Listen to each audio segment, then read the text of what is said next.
নদিয়া দক্ষিণ সাংগঠনিক জেলার অন্তর্গত নবদ্বীপ বিধানসভায় তিরঙ্গা যাত্রা ও মিলন বন্ধন অনুষ্ঠানে উপস্থিত ছিলেন রানাঘাট লোকসভার সাংসদ ও বিজেপি পশ্চিমবঙ্গ সর্বভারতীয় মাননীয় জগন্নাথ সরকার মহাশয়।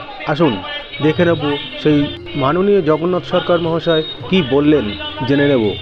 আপনারা দেখছেন নিউজ নদিয়া এক্সপ্রেস। চ্যানেলটিকে সাবস্ক্রাইব, লাইক, শেয়ার এবং ফেসবুক পেজটি ফলো করুন।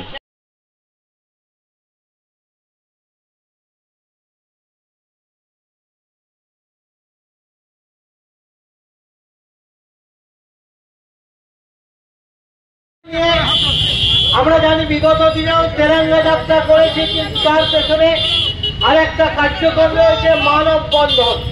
কেন আমরা মানববন্ধন করছি? অর্থাৎ আমরা ভারতবাসী, আমাদের মধ্যে ঐক্যবোধ গড়ে তোলাই হচ্ছে মূল লক্ষ্য। রাজনৈতিক রং ভুলে ভারতবর্ষের যে একটা নিজস্ব কালচার, যা চিন্তাধারা সারা বিশ্বকে যা শান্তির পথ এনে দিতে পারে। ইতিমধ্যেই আমরা দেখতে পাচ্ছি এশিয়া মহাদেশ জুড়ে আমাদের যেভাবে অশান্তির বাতাবরণ একের পর এক রাষ্ট্রকে গ্রাস করছে, তাই আমরা দেখলাম আফগানিস্তান তালিবানের শাসন কায়েম হয়েছে, পাকিস্তানেও একই অবস্থা চলছে, বাংলাদেশেও জামাতের শাসন কায়েম হয়েছে। এই দেশগুলো সবই এক সময় ভারতবর্ষের অখণ্ড ভারতের অঙ্গ ছিল, তাই কোনো না কোনো সময় এরা বিচ্ছিন্ন হয়েছে, কিন্তু এরা কখনো শান্তিতে নেই।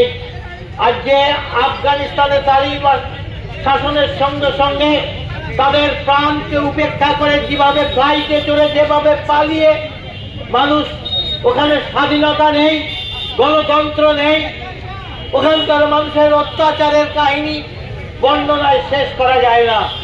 পাকিস্তানের মানুষও প্রধানমন্ত্রী নরেন্দ্র দামোদরের মোদীর প্রতি সমর্থন জানাচ্ছে, কিন্তু ওখানকার যে ওই একই রকম লস্করি তৈবার শাসন চলছে। যে বাংলাদেশ পাকিস্তানের উর্দুর হাত থেকে বাঁচার জন্য মুজিবরের হাত ধরে যে আন্দোলন শুরু করেছিল উর্দু ভাষার বিরুদ্ধে, সেদিনকে পশ্চিম পাকিস্তান পূর্ব পাকিস্তানের ওপর বর্বরোচিত যে সামরিক হামলা চালিয়ে ওখানকার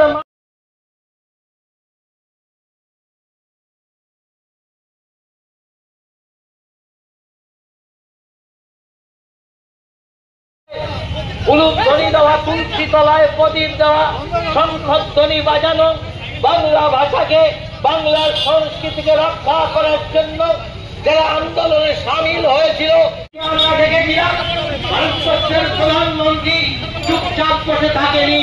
সেদিনকে আমাদের সামরিক বাহিনী পাঠিয়ে দেওয়া হয়েছিল এবং ওখানকার কিছু যুবক যারা সঞ্চালিত করুন, কারণ শিক্ষা আনে চেতনা, চেতনা আনে বিপ্লব, আর বিপ্লব মানে পরিবর্তন।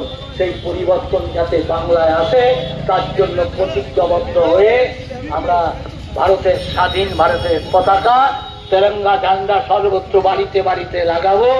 স্বাধীনতাকে সম্মান জানিয়ে এই স্বাধীনতা যাতে আবার তালিবানের হাতে না যায় তার জন্য শপথ নিয়ে বলছে, ভারতে যার মামার বাড়ি, বাংলা ছাড়ো তাড়াতাড়ি।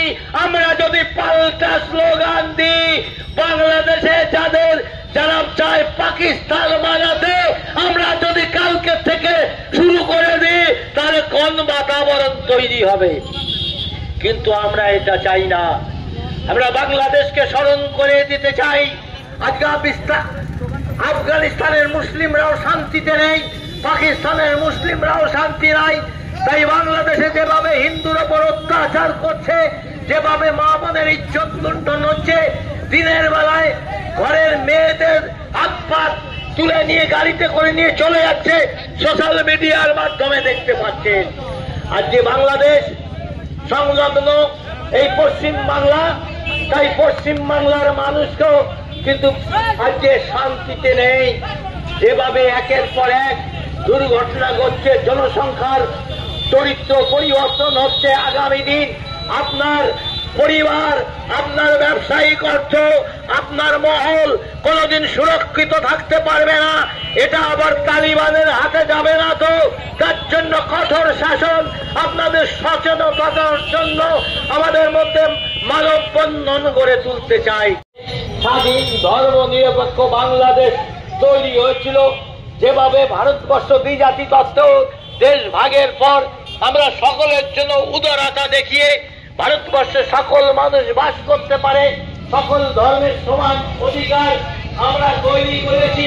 সেদিকে আমাদের এই আজকে যে আপনি কর্মসূচিতে যোগ দিলেন, কি বার্তা দেবেন? দেখুন, মানববন্ধন এবং তেরঙ্গা ঝান্ডা একাধারে আমাদের স্বাধীনতা যাতে অটুট থাকে, স্বাধীন ভারতীয় তেরঙ্গা পতাকায় যাতে থাকে, আগামী দিন চাঁদ তারার আগমন না ঘটে, তার জন্য তেরঙ্গা ঝান্ডা যেমন চালানো, ভলান্টিয়ারদের কাছে অনুরোধ হচ্ছে আপনার এর মাধ্যমে যাতে আমরা এক সমস্ত ভারতীয় ভারতবর্ষের সংস্কৃতিকে রক্ষা করতে পারি, আর তারই প্রতিজ্ঞাবদ্ধ হওয়া এবং ওপারে বাংলাদেশ, সেটা আমাদেরই আত্মীয় স্বজন আজকে অত্যাচারিত, তাদের পাশে দাঁড়ানো, তাদের প্রতি সমবেদনা জানানো, তারা যাতে আগামী দিন আর অত্যাচারিত না হয় তার জন্য চেতনাবোধ গড়ে তোলা এবং রাষ্ট্রের প্রতি আহ্বান জানানো। আরজিকরের ঘটনায় মুখ্য